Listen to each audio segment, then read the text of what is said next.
CIED infections are not described best as a rate, but as a curve. And as we watched the data evolve in the RAPID study, we saw that the incidence obviously starts at 0, but increased to 1.2% at 12 months. But if you continue to follow those patients as we did, increased to 1.9% at 3 years. So that incidence, although seemingly small, has a huge impact on what happens to these patients. And fortunately, we were able to impact that those infections by 40%, reducing major infections by 40%.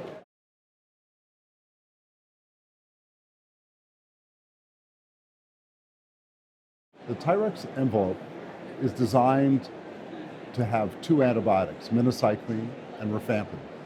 These are eluted into the tissues over 7 to 9 days. And it's this time release and tissue levels over that period of time that reduce the contamination that potentially occurred at the time of surgery. By doing this, we reduced the infection rate by 40% over 12 months.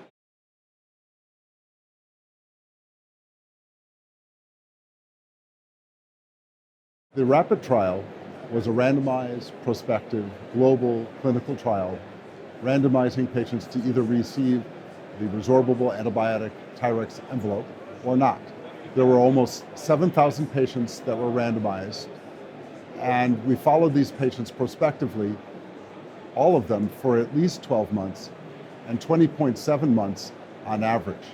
These patients had an effective infection rate reduced by 40% by the envelope.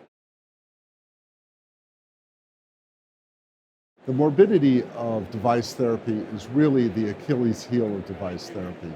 We have a very effective therapy, but infections are the most dreaded of all the complications. And even though the infection rate was only 1.2%, the implications for those patients in terms of cost, time in the hospital, morbidity, and mortality is substantial. Patients from here on out, if they're having a device replacement, an upgrade, or a CRTD implant, should have this envelope placed to reduce the risk of infection.